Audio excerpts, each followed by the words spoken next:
Everybody, Brian here. So today we actually got a chance to see the new...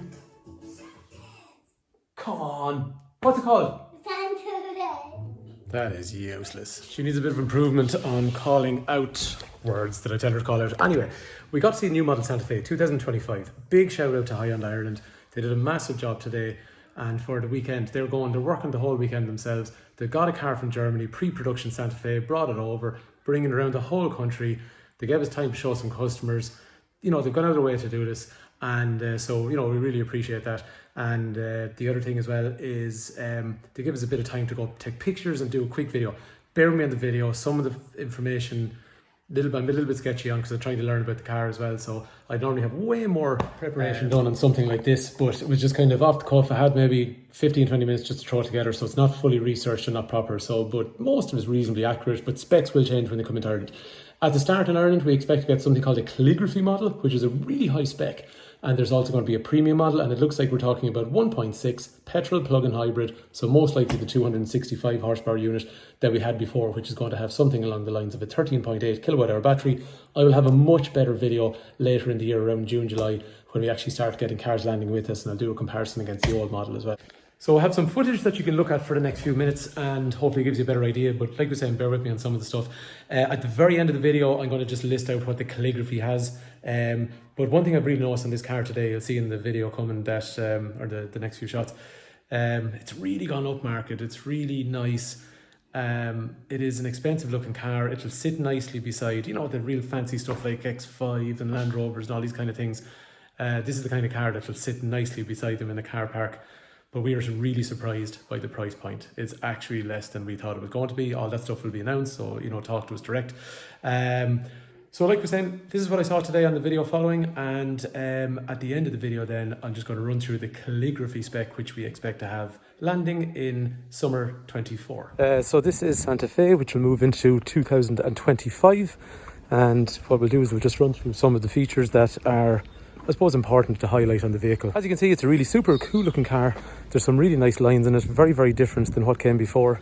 So a few interesting points to note that I've seen. Lots of people will talk about this is in the shape of a H, but one thing I hadn't really copped until today was this is also in the shape of a H, as this other light along through here.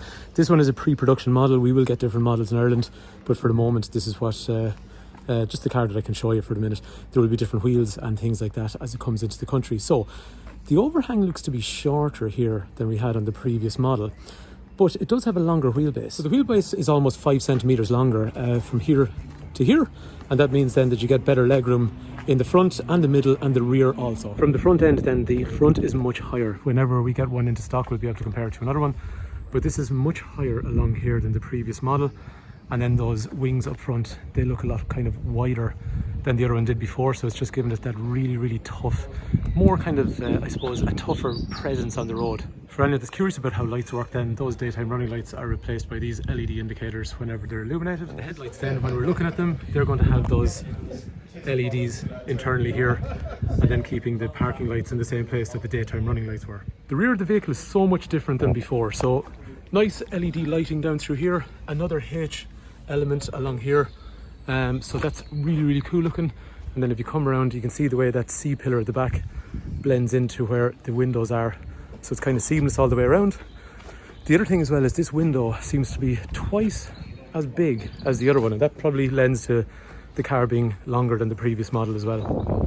So like we said, the car is about 4.5 to nearly 5 centimeters longer than the previous model, and in terms of height, it's about 8.5 centimeters higher as well. So again, that gives it that kind of really, really cool presence that you see when it's on the road. The tailgate, and again, I apologise, I am rushing. This is a very poor quality video, but just this car is doing a bit of a tour of Ireland at the moment, so I have a very limited amount of time.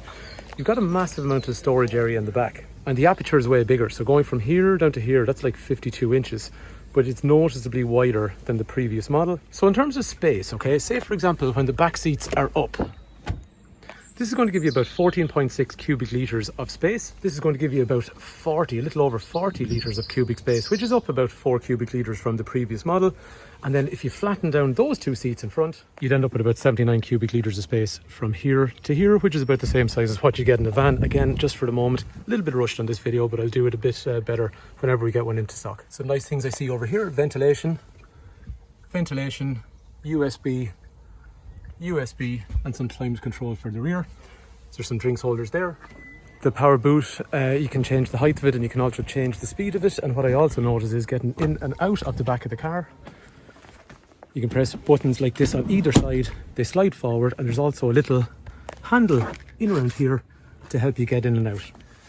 Very quickly, there is an extra 15 millimeters of legroom when people are using the back seats compared to the older model. And then there's an extra 35 millimeters of legroom in this middle section here. And the other thing I'm led to believe, in all 3 rows, you get much more headroom. That goes for the back, goes for the middle, goes for the front, and you get a lot more kind of shoulder room around you as well.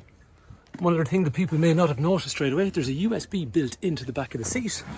There is some coat hangers or bag hangers along through there. That's a plastic pouch. And again, more of the H design philosophy on the seats, front and rear. In terms of the rear, there's some storage in here. This glove box has 2 hinges, so it can operate from the front or the rear. We will see electric controls for steering and seating with memory on most models, but again, this will be announced closer to the time when the vehicles do come into Ireland. Right, this is something that's unbelievably neat. Say if you had boxes in the back of your car and the back window was inaccessible, the rear view camera is actually a camera, so you can still see what's going on even if your car is completely full. That's absolutely awesome. Down here, this is a climate control setup with touchscreen, nice usable knobs, and then straightforward. On the previous model, there was a massive console here, whereas in this one, I think this is a little bit easier to use. So heating for the cabin, heating for the seats, and then after that you have the hard buttons up here for the 12.3 inch cluster. There's 2 wireless charging pads over here, and then the usual USB-C in through there for fast charging. This fly-by-wire setup column shifter allows more space in through here also as well. On many models then, you'll also have cooled seats, and you'll also have heated seats as well.